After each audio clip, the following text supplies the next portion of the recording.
Dostoevsky's Crime and Punishment, The Philosophy of Guilt and Redemption.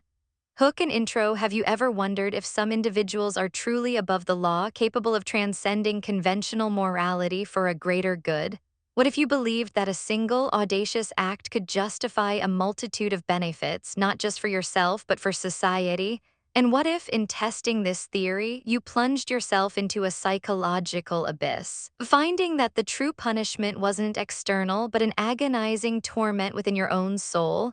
These are the profound questions at the heart of Fyodor Dostoevsky's masterpiece, Crime and Punishment, a novel that continues to grip readers over a century and a half after its publication. Today, we embark on a journey into the suffocating streets and tortured mind of 19th century St. Petersburg, where a young man named Rodion Raskolnikov dares to commit a philosophical murder. Our exploration will not just summarize the intricate plot of this literary giant, but will also dissect the powerful ideas Dostoevsky embedded within its pages. We will unravel Raskolnikov's chilling theory of the extraordinary man, trace his agonizing descent into guilt and paranoia, and ultimately witness his arduous path toward a fragile yet profound redemption. This isn't just a story about crime. It's a monumental psychological study, a searing social critique, and a timeless meditation on morality, faith, and the very essence of human conscience. Crime and Punishment is more than just a detective story where you know the culprit from the start. It is a deep dive into the why and, more importantly, the what next of a morally audacious act. Dostoevsky, a writer whose own life was marked by suffering and profound spiritual awakenings, pours his soul into Raskolnikov's journey, making it a mirror for our own struggles with right and wrong, pride and humility, and the search for meaning in a chaotic world. The novel forces us to confront uncomfortable truths about human nature, our capacity for both intellectual brilliance and moral depravity, for profound alienation and transformative love. Why does a novel penned in the 1860s still resonate so deeply with us today? Because Raskolnikov's intellectual arrogance, his belief that abstract theories can justify inhumanity, echoes in modern ideological extremism. His psychological torment speaks to the universal human experience of guilt, while his struggle for redemption offers a timeless beacon of hope in a world often marked by despair. This story challenges us to look beyond superficial justifications and to understand the profound, often hidden consequences of our actions, both on ourselves and on the fabric of society. So prepare to be immersed in a narrative that blends the intensity of a thriller with the philosophical depth of a profound meditation. By the end of this video, you will not only understand the intricate plot of Crime and Punishment, but also grasp its enduring power to illuminate the darkest corners of the human heart and the brightest paths to spiritual renewal. Join us as we uncover why Dostoevsky's masterpiece remains an indispensable guide to understanding ourselves and the complex moral landscape we inhabit. Context and background. To truly appreciate the depth of Crime and Punishment, we must first situate it within its turbulent origins. The author, Fyodor Dostoevsky, was a titan of Russian literature whose personal life profoundly informed his work. Born in 1821, Dostoevsky experienced both intellectual ferment and immense suffering. In 1849, he was arrested for involvement in a utopian socialist group. He faced a mock execution, standing before a firing squad only to have his sentence commuted at the last minute to 4 years of hard labor in Siberia, followed by military service. This harrowing experience, a direct confrontation with death and the harsh realities of the Russian penal system, irrevocably altered his worldview, deepening his Christian faith and his understanding of human endurance and suffering. Crime and Punishment, published in 1866, emerged from this crucible of Dostoevsky's experiences. It was a response to the intellectual currents sweeping through Russia in the 1860s, a period of radical change following the emancipation of the serfs in 1861. New philosophies like nihilism, which denied objective meaning and morality, and utilitarianism, which emphasized actions that maximized overall happiness, gained traction among the intelligentsia. Dostoevsky viewed these ideas with profound suspicion, believing they could lead to moral chaos and spiritual decay if detached from Christian values and compassion. His novel became a powerful literary exploration of these dangerous intellectual trends. The setting itself, St. Petersburg, is almost a character in the novel. Dostoevsky paints a vivid, often suffocating picture of the city's underbelly. It is a place of stark contrasts. Grand imperial palaces stand alongside cramped, dilapidated tenements. The summer heat is oppressive, the streets are crowded and dusty, and poverty is rampant. Raskolnikov's tiny, coffin-like room, often described with yellow hues, symbolizes his psychological confinement and the sickly state of his mind. This oppressive atmosphere, with its squalor, despair, and moral degradation, profoundly impacts the character's psychological states and contributes to Raskolnikov's desperate mental and financial situation, fueling his radical thoughts. Now let's delve into the intricate plot of Crime and Punishment, a story designed to draw you into the protagonist's fractured psyche. Rodion Raskolnikov is a handsome, intelligent, but desperately poor former law student living in St. Petersburg. He has dropped out of university due to lack of funds and now languishes in his tiny apartment, consumed by a radical, self-serving philosophical theory. He believes humanity is divided into ordinary people who must obey laws and extraordinary individuals like Napoleon who have the right to transgress moral laws, even commit murder, if it serves a higher purpose or benefits humanity. Raskolnikov considers himself one of these extraordinary men and decides to test his theory by committing a utilitarian crime. His target is Alyona Ivanovna, an old avaricious pawnbroker whom he sees as a useless parasite exploiting the poor. He meticulously plans her murder, convinced that taking her life and using her money for good deeds would outweigh the single immoral act. On the day of the crime, he retrieves an axe, his chosen weapon, and approaches her apartment under the guise of pawning an item.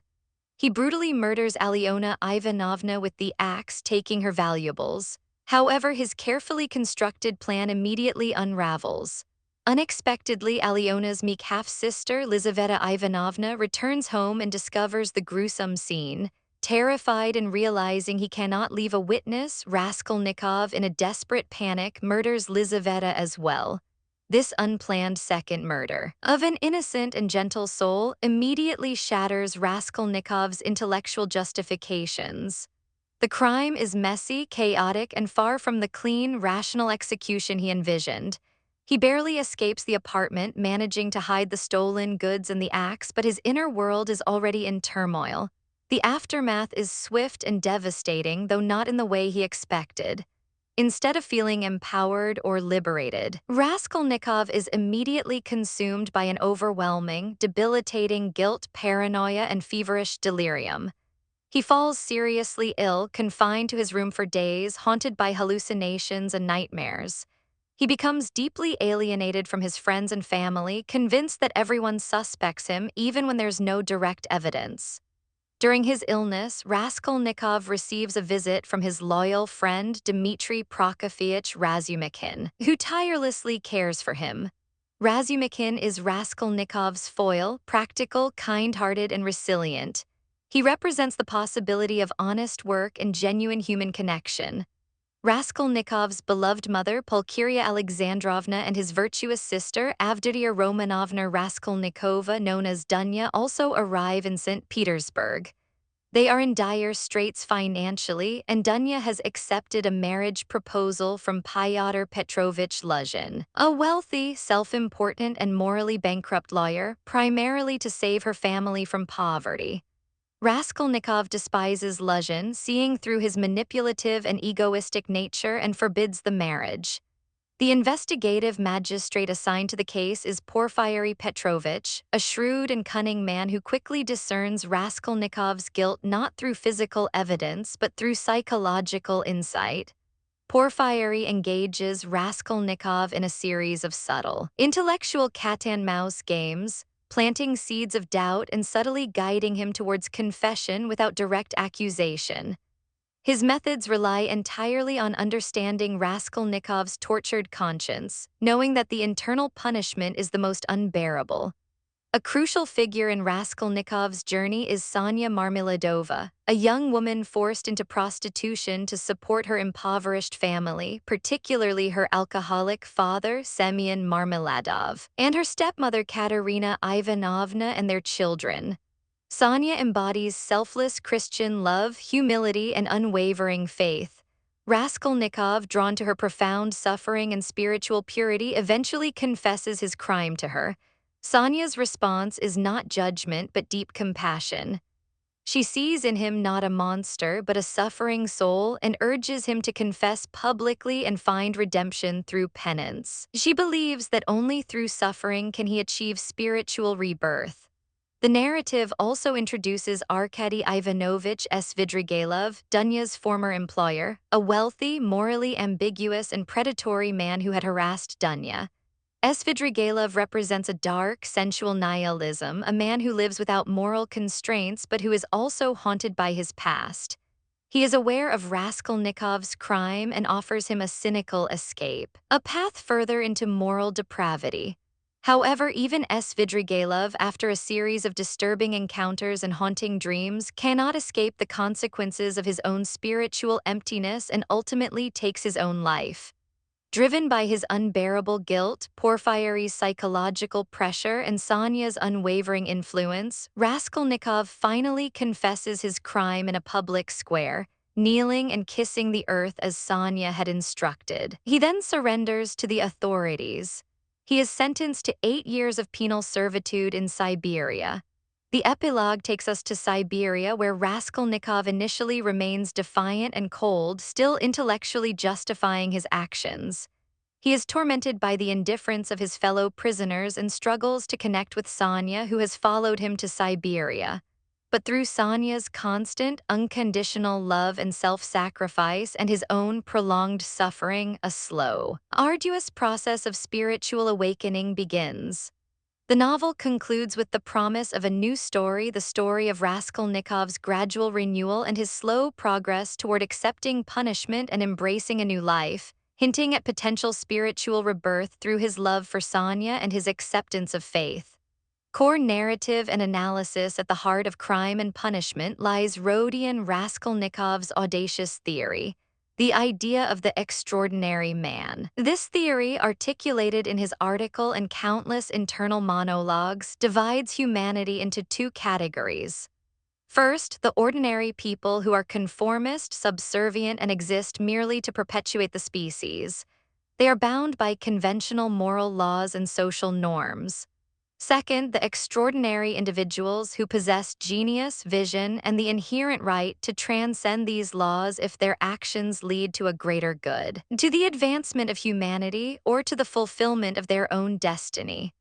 Raskolnikov envisions historical figures like Napoleon as prime examples, men who spilled blood without remorse, driven by a higher purpose, and ultimately hailed as heroes. Raskolnikov believes that the old pawnbroker Alyona Ivanovna is a societal parasite, hoarding wealth and exploiting the poor, contributing nothing to humanity. Her death, he rationalizes, would not only free her money to do good but would also rid the world of a harmful presence. This is a twisted form of utilitarianism, an ethical philosophy that aims to maximize overall happiness or utility.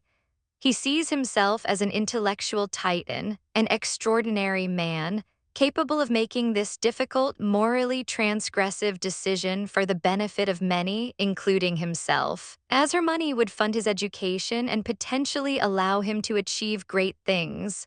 However, Dostoevsky meticulously dismantles this cold, rational philosophy through Raskolnikov's own harrowing experience. The murder itself is far from the intellectual triumph Raskolnikov envisioned. It is a brutal, chaotic, and psychologically shattering event. The unplanned murder of Lizaveta, the meek and innocent sister, immediately introduces a profound moral complication that his theory cannot account for. The act is not a clean execution of a principle, but a messy, visceral violation that plunges him into an immediate crisis. This highlights Dostoevsky's critique of abstract reasoning when it ignores the inherent value of human life and the complex, often irrational, nature of moral action. The true punishment for Raskolnikov's crime is not merely the legal sentence he eventually faces, but the agonizing psychological and spiritual torment that begins the moment he commits the murders. He is consumed by a debilitating fever, vivid hallucinations, and intense paranoia. He becomes convinced that every passerby, every casual glance holds the knowledge of his guilt. His intellectual pride, which spurred the crime, ironically becomes the instrument of his torment, as his brilliant mind now turns inward, relentlessly dissecting his every move, every interaction, searching for clues that might betray him. This internal suffering isolates Raskolnikov completely. He pushes away his loyal friend Razumikhin, alienates his loving mother and sister, and can no longer connect with humanity. He finds himself in a profound state of spiritual solitude, a chasm of guilt separating him from everyone and everything. This alienation is a central motif in the novel, highlighting Dostoevsky's belief that to violate moral law is to sever one's connection not only with others but with one's own essential humanity and with God.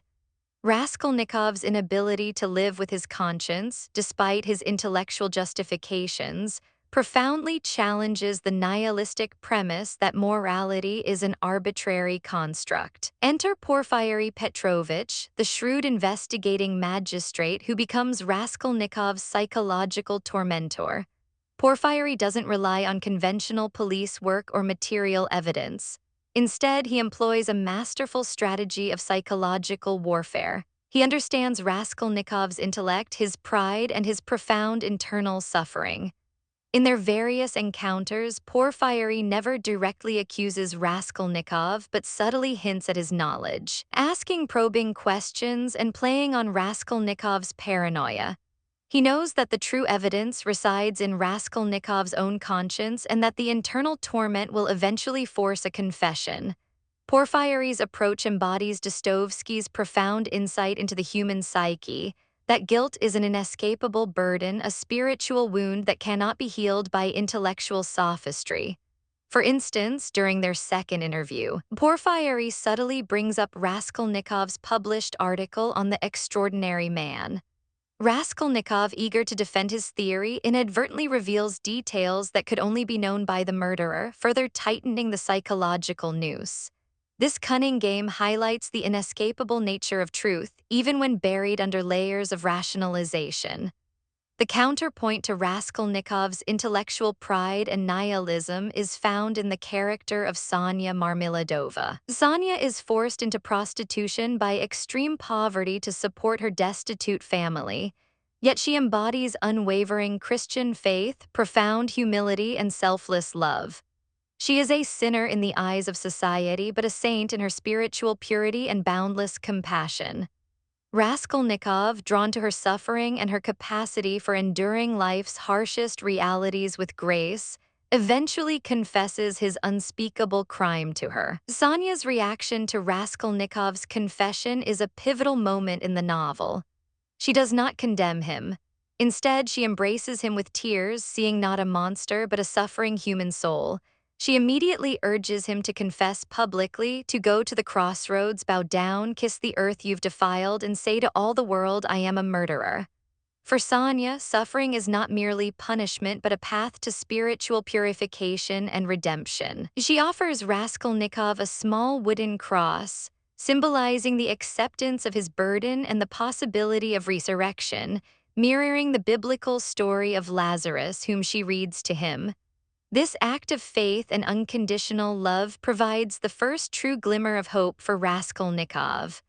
Another crucial figure is Arkady Ivanovich Svidrigailov, Dunya's former employer, a wealthy and depraved man who represents the absolute extreme of Raskolnikov's everything is permitted philosophy, but without any of Raskolnikov's intellectual pretense or moral struggle. Svidrigailov lives solely for sensual pleasure, committing various wicked acts throughout his life. He overhears Raskolnikov's confession to Sonya and uses this knowledge to manipulate Dunya, hoping to force her into a relationship. However, even Svidrigailov, who appears completely amoral, cannot escape the consequences of his actions. He is haunted by dreams and visions, particularly of his deceased wife and a young girl he tormented. His spiritual emptiness eventually leads him to suicide, a tragic demonstration of the ultimate futility of a life devoid of moral compass or spiritual meaning. Svidrigailov's fate serves as a chilling warning, a what if for Raskolnikov. It shows the devastating end of a purely nihilistic path, a life lived entirely without conscience or the hope of redemption. Raskolnikov, despite his crime, still possesses a spark of humanity, a tormented conscience that Svidrigailov utterly lacks. This contrast underscores Dostoevsky's argument that even the most hardened cynic cannot escape the intrinsic human need for meaning and moral connection. Under the combined weight of Porfiry's psychological pressure, Sonya's unwavering love and faith, and his own unbearable internal torment, Raskolnikov finally breaks. He performs the public act of confession Sonya suggested, kneeling and kissing the filthy earth in a public square, a symbolic act of humility and acceptance of his sin. He then surrenders to the police. This moment marks the culmination of his intellectual rebellion and the beginning of his arduous journey towards penance. He is sentenced to 8 years of hard labor in Siberia. The epilogue depicts Raskolnikov in the harsh realities of the prison camp.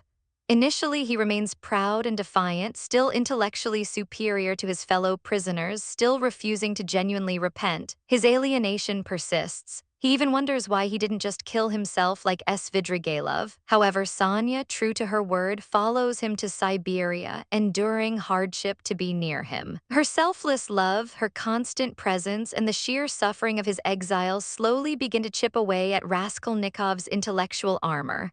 One day he sees Sonya, pale and thin, waiting for him. He falls at her feet, weeping, his pride finally shattered. In that moment, he realizes he loves her, and this realization is the catalyst for his transformation.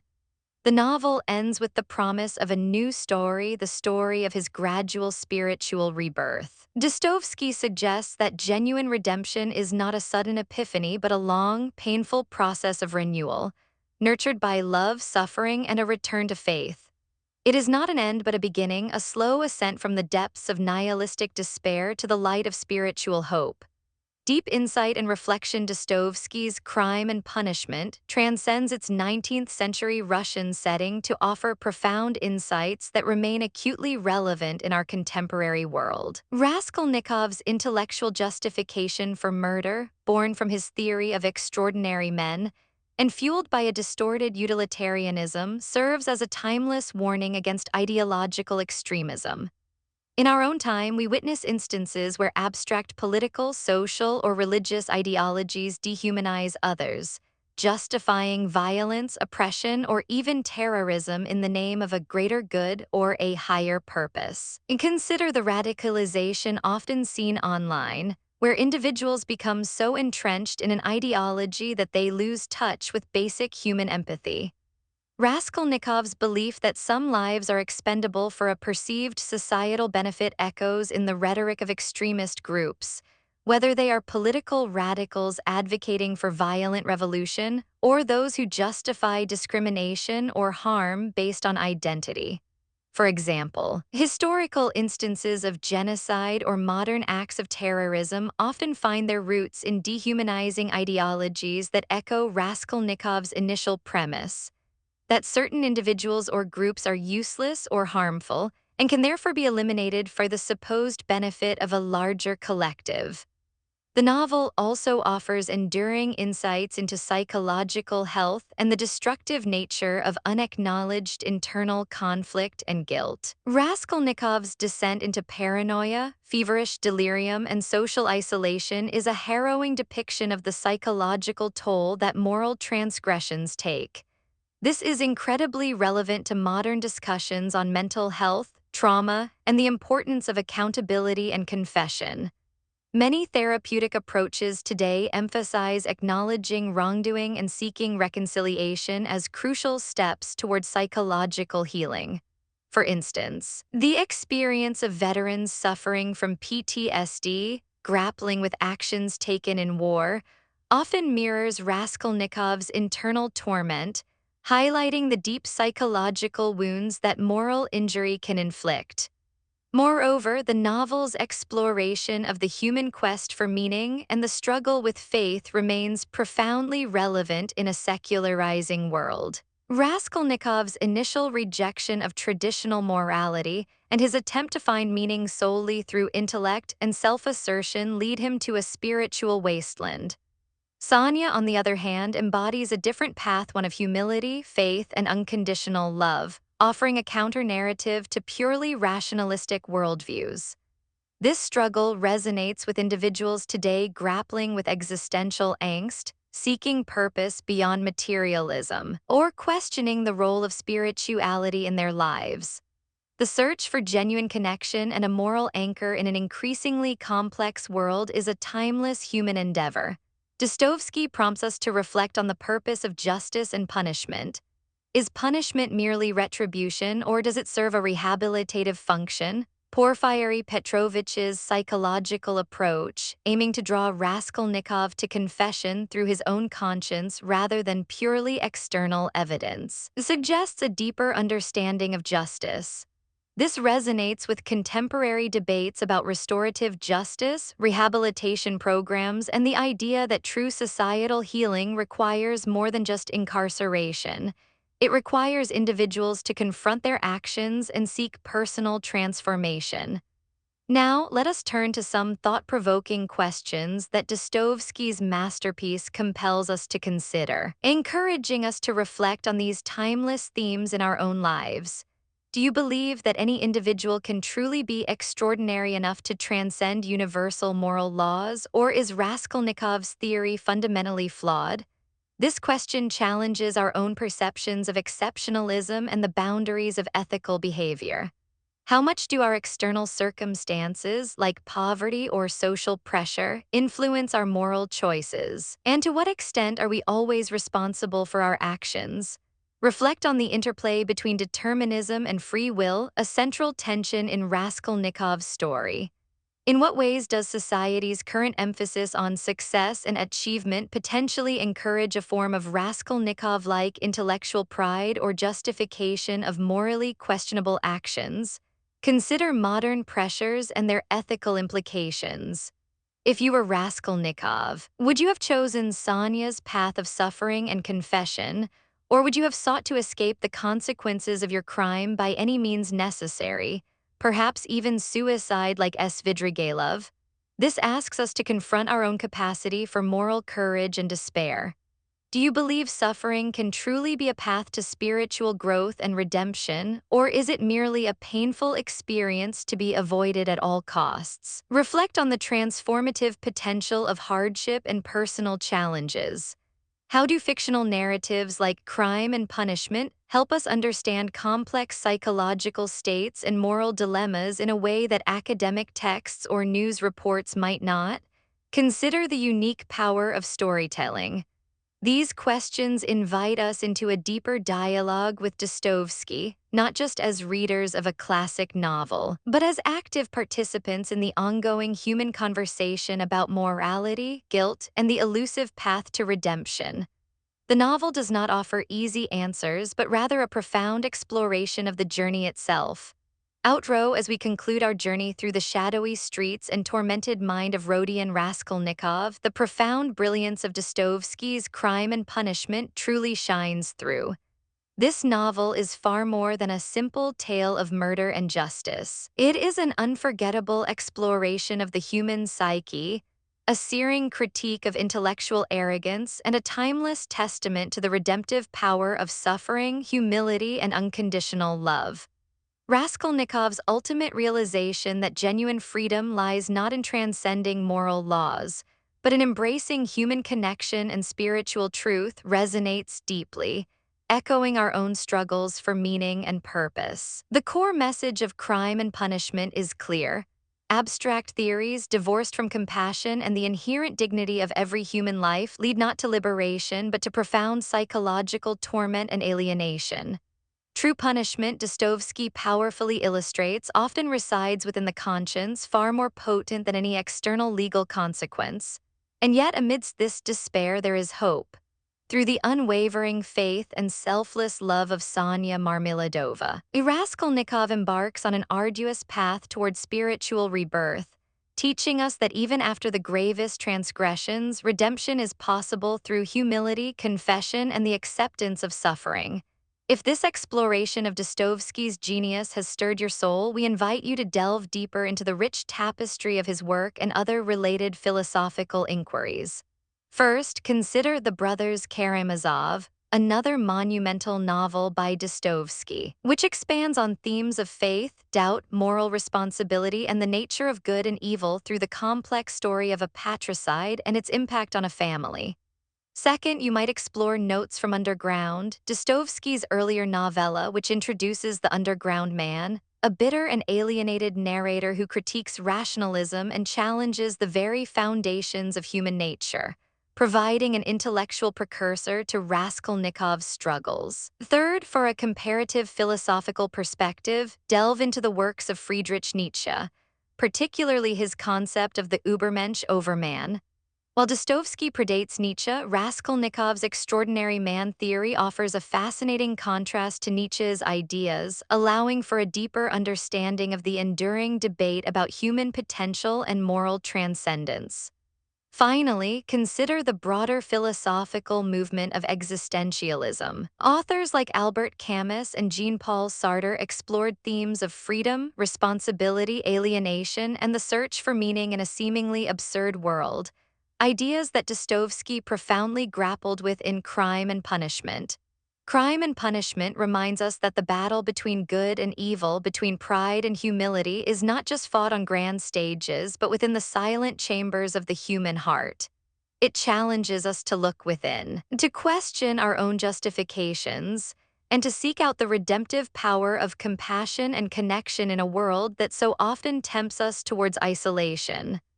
Thank you for joining us on this profound exploration. May Dostoevsky's timeless insights continue to illuminate your own journey, prompting reflection and fostering a deeper understanding of the enduring human spirit.